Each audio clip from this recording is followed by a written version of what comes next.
This time, I don't beg him to stay. I simply adjust his suit and quietly tell him, "Be careful on your way." Edward Raymond takes my hand, his eyes filled with guilt. "I'm sorry. Olivia needs me," he says. Olivia, his sister, relies on him both emotionally and financially for everything. Even though I know Olivia doesn't truly intend to harm herself, Edward still leaves the wedding, forcing me to face a situation alone. I change into my reception dress and greet the guests. The wedding continues without him, and he returns only when it's over. "She took some pills, but she'll be fine," I tell him with a gentle smile, pretending to be supportive and understanding. "It's all right now that we're married. Olivia is my sister too," I add. My words freeze him. His expression becomes unreadable. In my past life, I had blindly entered into this marriage, never realizing that I was merely a shield for Edward and his sister's inappropriate relationship. Edward and Olivia's connection was far from ordinary. Though they were half-siblings, they grew up together and shared an unnatural attachment. Olivia not only interfered with his dating life, but eventually sought to control all his interactions with other women. Edward's father, Mr. Raymond, couldn't tolerate it any longer. He pushed Edward to marry me, hoping it would end Olivia's influence. Edward, wishing to protect his sister's reputation, reluctantly agreed. After the wedding, Edward and Olivia were practically inseparable. On several occasions, they even shared a room while I waited. Mr. Raymond told me that family scandals should be kept private and pressured me, both with threats and bribes, not to divorce his son. For over 1,000 miserable days, I endured this stifling marriage. When I became pregnant, I hoped that the new life growing inside me would change things. But I never expected it would trigger Olivia into even more extreme behavior. During my second trimester, she made several attempts to harm me, almost causing a miscarriage.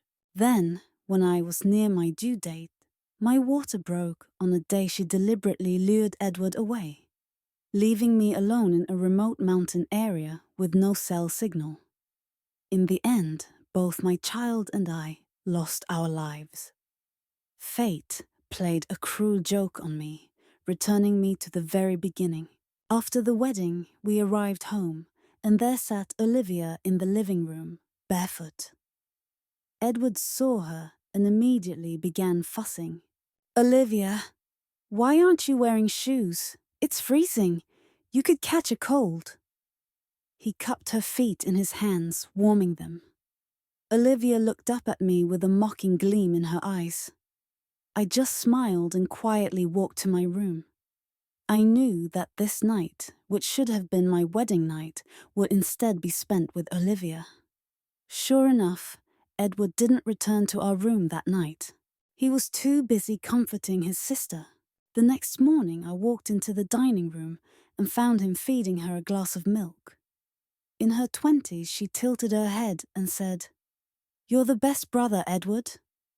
Edward noticed me, quickly got up and poured me a glass of milk. "Evelyn, come have breakfast," he said, patting the seat beside him. I sat down and reached for a slice of toast when Olivia snapped, "That's a toast my brother made especially for me. You're not allowed to eat it." I paused, then silently placed the toast back on the plate. She looked smug, practically glowing with satisfaction. She cut into the toast, the knife scraping loudly against the plate, a sound that mirrored the torment she had subjected me to in my past life. Without hesitation, I stood up and flipped the plate onto the floor, food and all.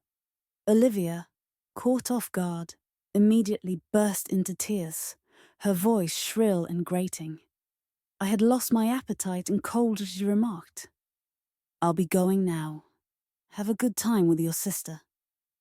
Edward looked stunned, unable to comprehend how his once easy-to-manipulate wife had suddenly changed.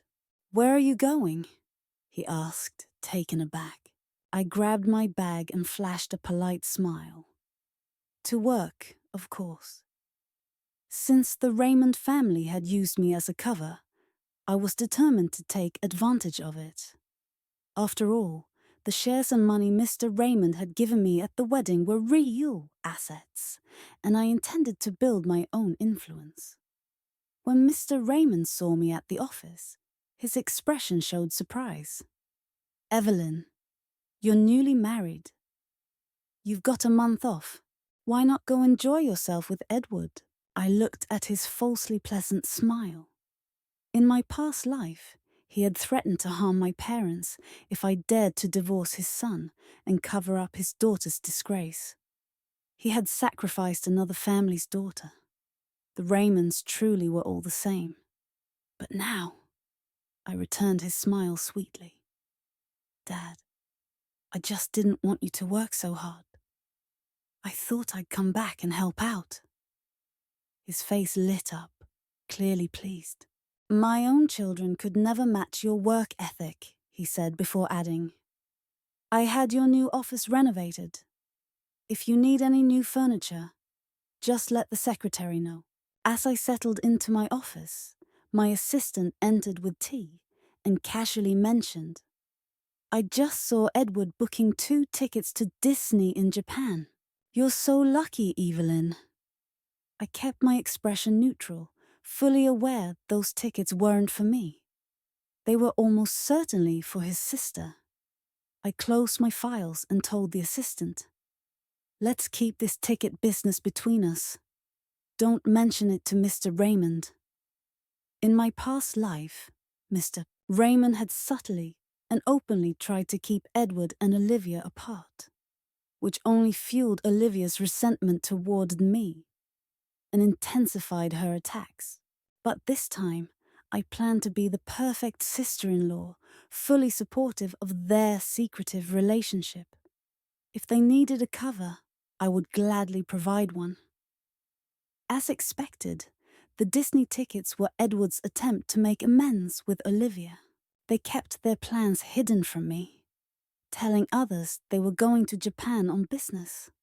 Before they left, Olivia dropped multiple hints, hoping for a reaction, but I ignored her entirely. Edward, perhaps feeling a pang of guilt, asked, "Evelyn, is there anything you'd like me to bring back from Japan?" I smiled at him, speaking softly. "I don't need anything. Just take care of yourself and don't overwork." At this point, Edward's conscience hadn't entirely hardened, and he looked somewhat remorseful. "I'm sorry for everything. I know you deserve better." I rose to help him pack, casually asking, "Did you finalize the deal with the Roosevelt family you mentioned?" He hesitated, giving me a puzzled look. "Why are you asking? You never usually care about my business matters." I replied lightly, "I just noticed how exhausted you've been, and thought maybe I could help a little." Since our wedding, Olivia had clung to Edward, leaving him little time to focus on work. He struggled without a reliable assistant, so when I offered to help, he saw it as a blessing. Edward handed me the Roosevelt family's project files. They're demanding and hard to please. "If you can't handle it, just wait until I get back," he cautioned. I skimmed through the documents and quickly responded, "Let me give it a try. If it doesn't work out, it won't affect you." We barely spoke for 10 minutes before Olivia knocked on our door. "Brother, will you come watch a movie with me?" she asked. Edward immediately set aside his things to join her. They had a secret spot, a private theater in the basement with a starry ceiling. Olivia insisted that Edward be there for every movie night, forbidding anyone else, not even Mr. and Mrs. Raymond, from entering. When Olivia was in a bad mood, Edward would spend entire nights with her. As expected, He didn't return that night. The following morning, I was completely indifferent. I woke up early and headed straight to work. Equipped with the knowledge from my previous life, I quickly adapted to the company's operations. While Edward was in Japan with his sister, I remained by Mr. Raymond's side, handling the business with my skills and insight. It didn't take long for me to earn his respect and trust. More than once, he remarked, "Out of all my children, you're the only one I can truly rely on." It seemed ironic to him that his own son and daughter were distant, while his daughter-in-law had become his closest ally. When Olivia returned from Japan, she was in high spirits, proudly showing off the necklace Edward had bought her. "Evelyn, you wouldn't believe it. My brother and I spent 3 days at Disneyland," she chattered. "We went on every ride, and he even bought me these beautiful rings." The pride on her face was unmistakable. Feigning admiration, I said, "It's beautiful, really complements your skin tone." Olivia blinked in surprise, clearly not expecting me to remain unfazed, and then added, "Evelyn, I'm so sorry, but this trip should have been your honeymoon with him." I closed the file I was holding and turned to her with a calm, steady expression. "It's fine, Olivia. Whatever you want, I won't fight you for it." But what I truly wanted was to ensure the Raymond family paid me back, piece by piece.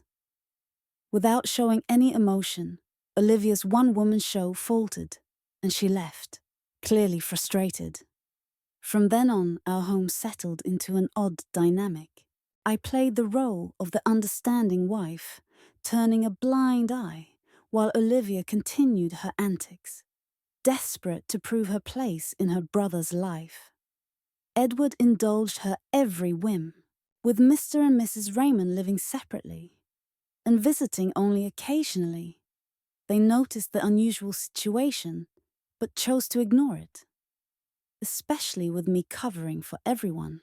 Edward, feeling guilty for neglecting me, began introducing more clients to help advance my career. I became busier, often spending nights at the office.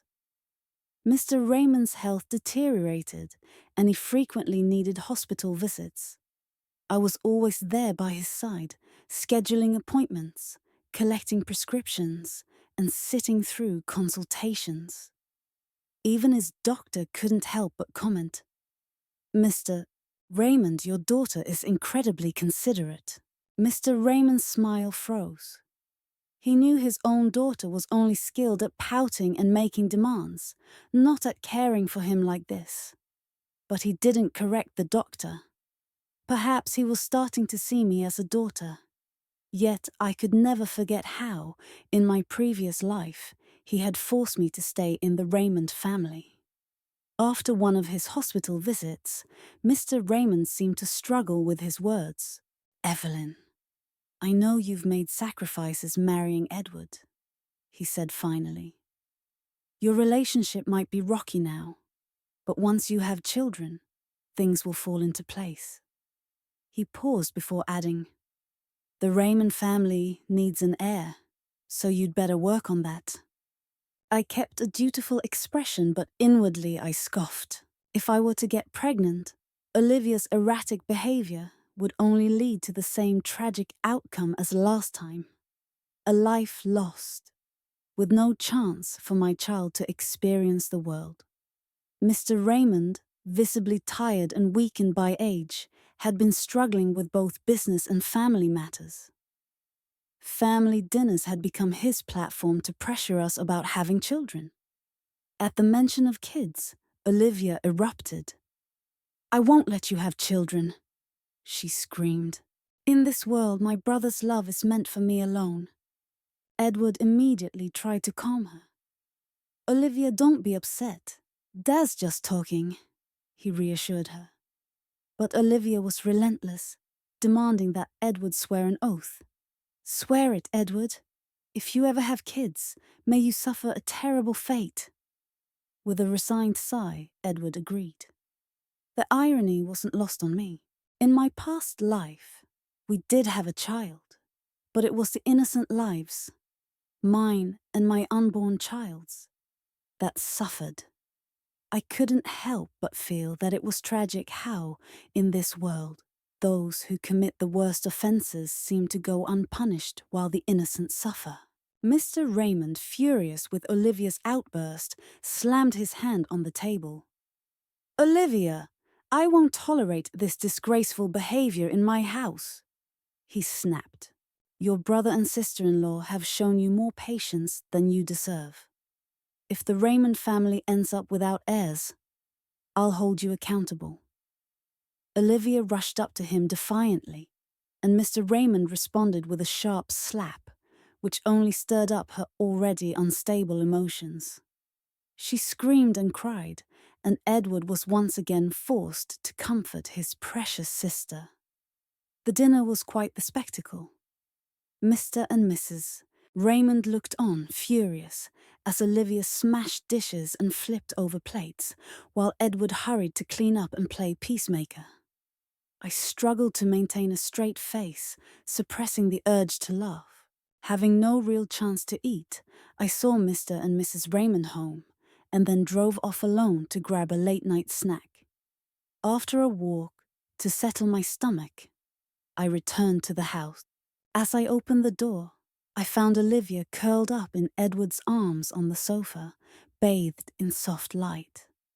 The intimate atmosphere made it feel almost wrong to interrupt them. Tear stains still marked Olivia's face as she slept, with Edward cradling her in the same position. Offering him a pillow, as considerate as ever, I then went to our bedroom and enjoyed a peaceful night's rest.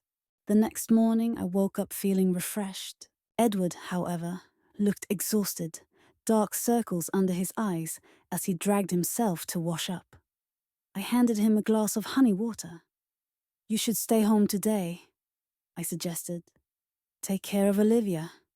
He nodded, barely able to respond. "Thanks for understanding." In truth, I wasn't troubled at all. Quite the opposite. That morning, I had received a positive response from Mr. Roosevelt, who had previously avoided meeting with me. Now I had an opportunity I couldn't afford to miss. At the office, I prepared the necessary documents for our upcoming negotiation and then headed to his company. Daniel Roosevelt, a young and ambitious businessman, was notorious for being a tough client. I had tried to arrange a meeting with him at least 10 times, only to be turned down each time. It wasn't until I called in some favors that I secured the appointment. As the scheduled time came and went, I waited in the conference room for another 30 minutes before he finally arrived. When Daniel entered, the room seemed to fill with a heavy presence. A secretary politely offered me a coffee. "Sorry to keep you waiting," Daniel said, placing my documents down. "These are our company's proposals. Please take a look." He glanced briefly at the files before commenting coolly, "You know, I already work with the Raymond family, and yet here you are, openly trying to poach business." I knew he'd see through my intentions, but I was prepared. Armed with both contracts and genuine commitment, I wasn't there for the Raymond family.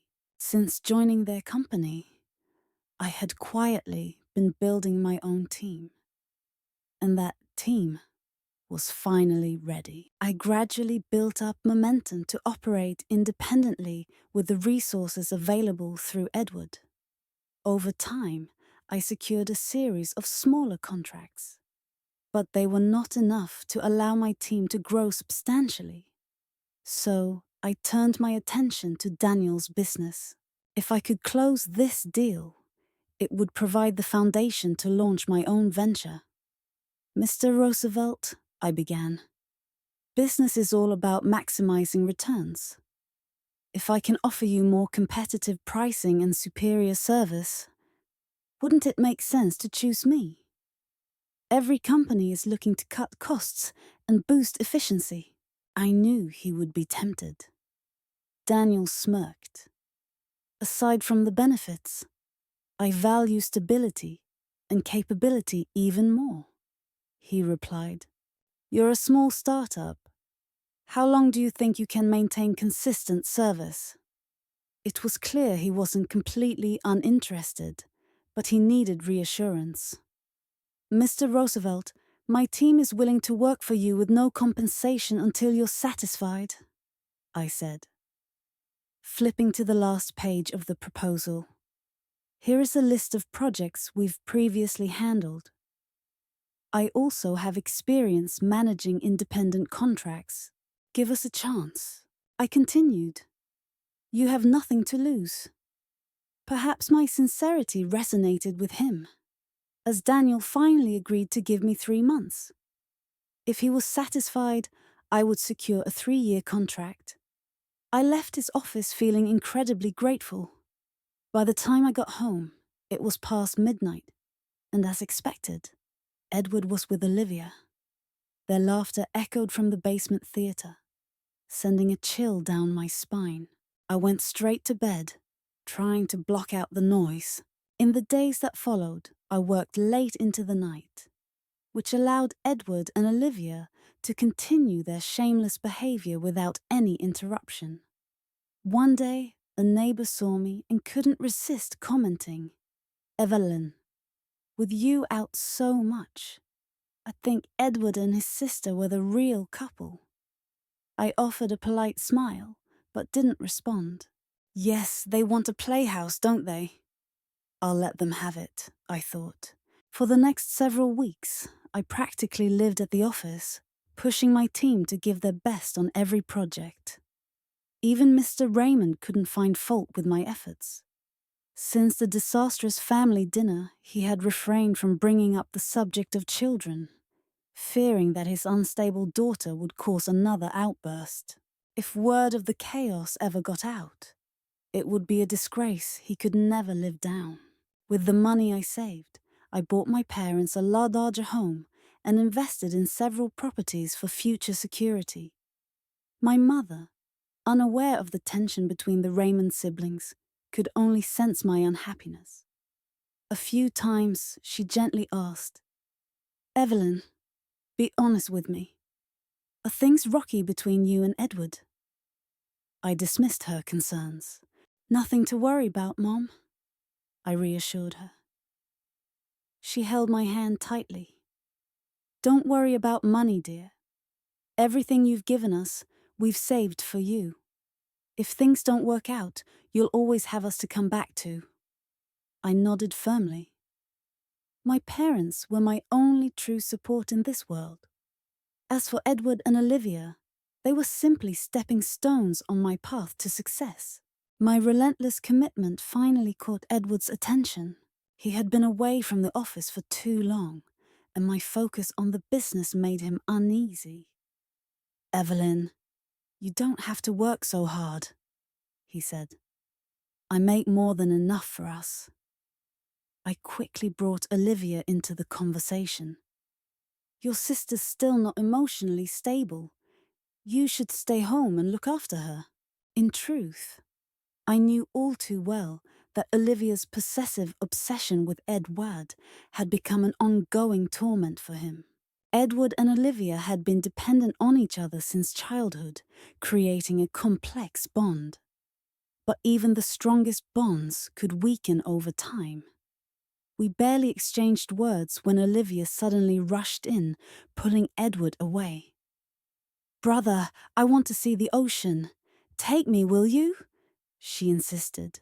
Seizing the moment, she added, "I have 2 tickets for a hot spring in Lingshan. You could relax there after visiting the beach." Olivia looked disdainful, but took the tickets anyway. Good thinking. I was just wanting a soak.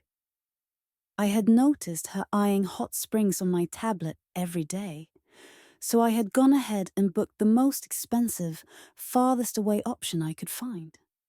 This would keep them occupied for several days. By the time they returned, I had successfully closed Daniel's contract. Edward, however, hesitated. Olivia, it's a week-long trip at least, and I do have work. Olivia cast a glance at me, then said, "Just leave it to her." I quickly agreed. "Yes, leave it to me. These tickets weren't easy to get, so don't let them go to waste." Edward still seemed uncertain. "But it's almost year-end, and the workload is heavy," he said. Olivia's face darkened, and her eyes welled with tears, her usual tactic to manipulate him. This trick had always worked on Edward, though repetition had started to dull its effect. "Olivia, let's go after things settle down a bit. Evelyn has her hands full as it is," Edward said gently. That simple statement triggered Olivia's spiral. She had become far too accustomed to controlling her brother, to the Edward who always complied without question. With a sigh, she said, "A shame, though. If you're not going, I'll just give the tickets to someone else." She shot me a venomous look. "Who said we're not going?" she snapped, grabbing Edward's hand and pulling him toward the window. "If you don't go with me, I'll jump out right here in front of you." Edward paled and hurriedly consoled her, promising to spend the full week away. They sneaked off without telling their parents. And with me covering for them, no one would suspect a thing. That week also marked the final deadline I'd set with Daniel. My team and I delivered flawless results ahead of schedule, securing the lucrative 3-year contract. After signing, Daniel transferred the first payment. With this initial funding, I now had the resources to break free from the Raymond family. Sensing my plans, my secretary cautiously asked, "Evelyn, the office building next door has some space available for lease. Shall we go check it out?" I set down my pen with a smile. "No rush. There's still one more bomb to drop."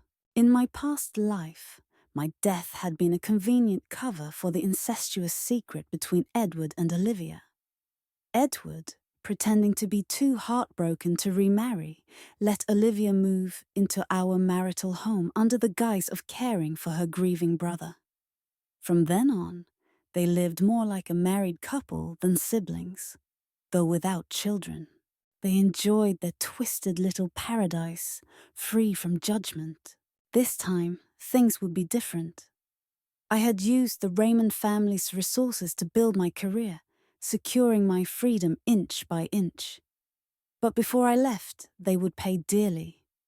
Mr. Raymond had been hospitalized with bronchitis, so I brought him soup every day. One afternoon, he asked, "I haven't seen Edward or Olivia around much." I put on a pained expression. "They must be busy," I murmured. Sensing something was amiss, he snapped, "Some marriage. How can a wife lose track of her own husband?" Silently, I thought to myself, what about you? You've let your own children run unchecked.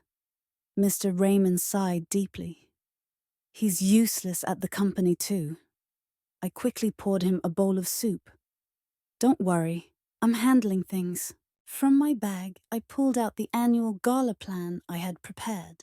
With the end of the year approaching, I had drafted ideas for the company gala. Every year, Raymond Enterprises held an elaborate event for clients. An event that had to be grand and flawless. Since winter was approaching, I thought the Lingshan Hot Springs might be a fitting venue. There were 5-star hotels around. The beautiful scenery provided a perfect opportunity for everyone to unwind. Aged and worn down, Raymond Sr. seemed more than willing to delegate everything to me. I carefully compiled the guest list, secured the hotel and hot springs, and ensured everything was timed perfectly. By then, I knew Edward and Olivia would be enjoying their getaway at the same location. On the day of the gala, I arrived early at Lingshan's hot springs. The springs had mixed pools that could accommodate up to 30 guests at a time. So timing was crucial. I coordinated with the hotel's management to clear the pool just before we arrived. Once everything was in place, I guided a group of distinguished guests, including key partners and even Daniel, straight into the private paradise where Edward and Olivia were entangled in the water. Raymond Sr. glanced at the intimate scene between his children and collapsed on the spot. Our guests, high-powered business leaders, stood in stunned silence, exchanging glances. The rumors about the Raymond siblings' inappropriate closeness had always been whispered. But out of courtesy, no one had dared to address them. Now they had a first-hand view, leaving nothing to the imagination. The Raymonds had just become the city's biggest scandal. Daniel, arms folded, watched the drama unfold with a smirk, amused by the situation. Olivia, wrapped hastily in a towel, stormed out of the pool, furious. "You little witch! You set me up! I'll kill you for this!" Edward rushed to restrain her, practically wrestling her away from the scene. I adopted an expression of devastated betrayal. "Olivia, I treated you like a sister, and this is how you repay me?" My voice cracked with feigned emotion. "No matter what else, you're still siblings by blood." Edward's face darkened with fury. "Evelyn, I never thought you'd stoop this low," he said, his voice thick with anger. I met his glare without flinching. "You have no right to judge me." Olivia lunged at me again, but Edward dragged her back to their room before she could lash out. My plan had succeeded. I escorted Raymond Sr. to the hospital, ensuring he received proper care. By the time I returned to the hotel, rumors were already spreading exactly as I had intended. "Have you heard? Something's not right with the Raymond siblings, right?" someone whispered. "Why don't they ever care about appearances?" Another added, "They say Edward was involved with his sister long before he married Evelyn. No wonder Raymond Sr. is so angry." Listening to the whispers around me, I smiled with satisfaction. This was the exact effect I had been hoping for. Once Edward had settled Olivia down, he came to find me, his anger palpable. "Evelyn, what was that? You set us up to be seen at the hot springs just to humiliate us." I remained calm, my gaze drifting to the mist-covered peaks of Lingshan in the distance. The mountains lay shrouded in soft white fog, like the blurry maze of my past life. Back then, I had stumbled blindly through a world of illusions. But now, looking back, I realized it had only been a few low hills. The fog was merely an optical trick. My life was never meant to be a cover for someone else, and my destiny was certainly not to be a tool for others. "Edward, everyone must face the consequences of their choices," I replied. He scowled, his voice tight. "So now you've ruined things between Olivia and me, and that makes you happy," I corrected him. "I didn't ruin anything. You ruined it yourselves. From the very beginning, Edward had let Olivia's inappropriate affection grow unchecked, allowing her to develop feelings she should never have had. Now, he was reaping what he had sown. Olivia is on the brink of a breakdown," he said, his voice thick with accusation. "Do you want her to lose her mind?" A bitter laugh escaped me. "Don't worry, she won't go mad. In fact, this outcome is probably exactly what she wanted." Olivia's unhinged, selfish nature meant she cared nothing for public opinion or moral standards. She knew this scandal would ruin my marriage to her brother, turning it into a sham. In her eyes, it was the perfect outcome. She would be closer to having him all to herself. Edward, on the other hand, was the Raymond family's eldest son, raised to inherit everything. He was bound by societal expectations and restrained by the moral code he had been taught. A secret affair might thrill him, but this public scandal, this exposed taboo, was his undoing.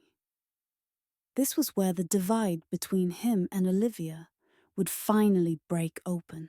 Raymond Sr., overcome with fury, was hospitalized again. Meanwhile, I kept the annual gala running smoothly, ensuring everyone was well fed and entertained, all while letting the gossip spread like wildfire. Occasionally, I would even fuel the flames with a juicy new rumor. This scandal had to explode once and for all. Once I had set everything in motion, I finally sat down to relax. I ordered a cup of tea at the hotel, savoring the view. At this time, Lingshan was at its most beautiful.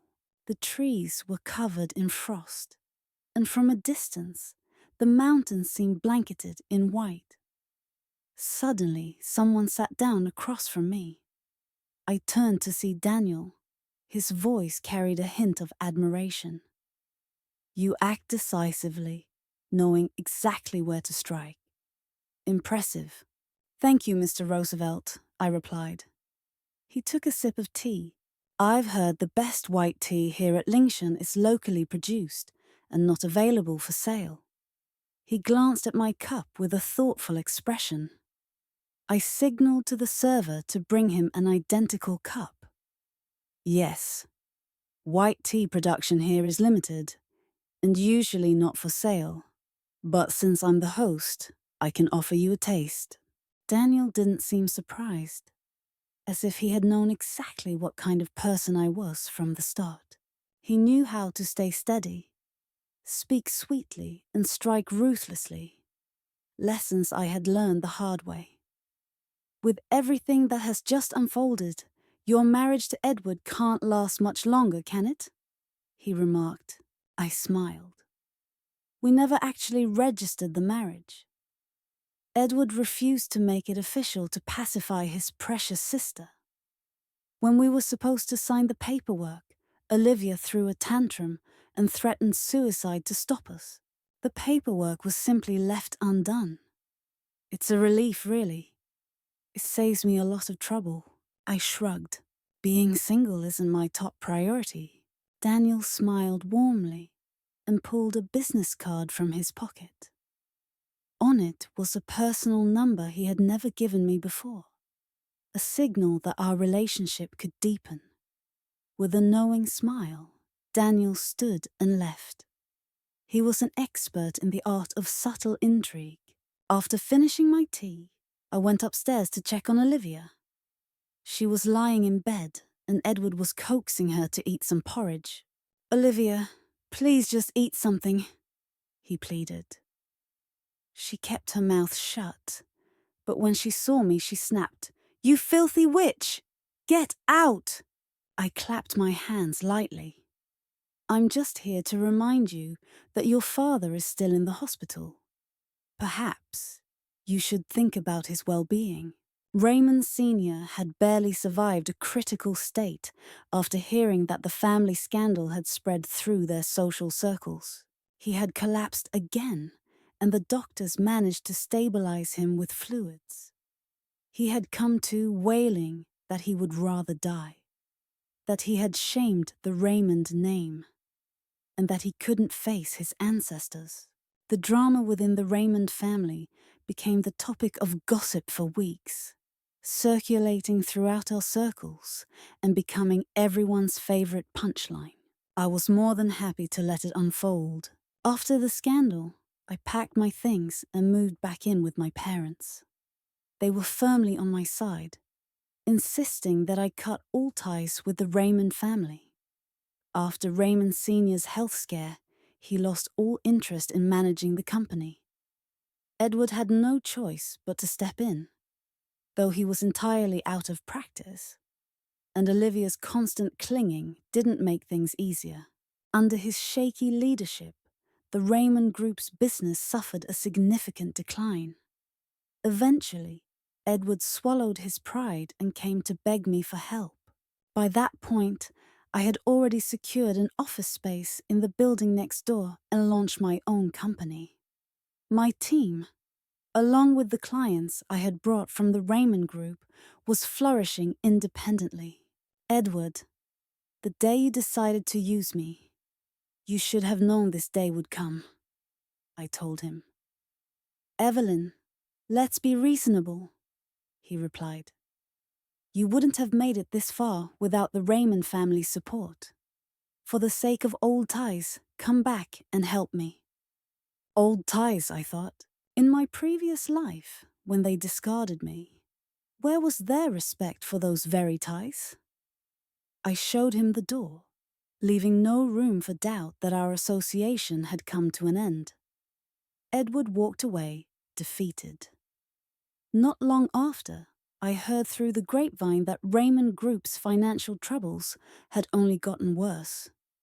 And eventually, he had no choice but to sell the company off at a loss. A new chapter in my life began. I had wealth, status, and a flourishing business. Everything I had dreamed of was now within my reach. Daniel started visiting my office frequently, ostensibly to discuss business, though the meetings often ended with dinner. Even my secretary noticed. Evelyn, is it just me? Or is Mr. Roosevelt interested in more than just business? I only smiled in response. Men's affections often lacked depth. And now that I had achieved success, Daniel found me more fascinating. His interest was likely more about the novelty of a woman rising to the top. Still, I maintained a neutral position, neither pursuing nor rejecting him.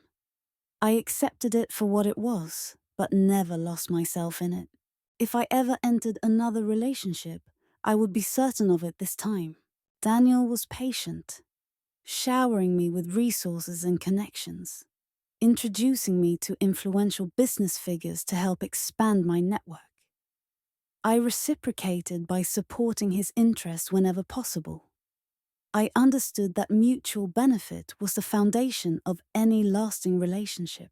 Eventually, he could no longer hold back and asked how I felt about him.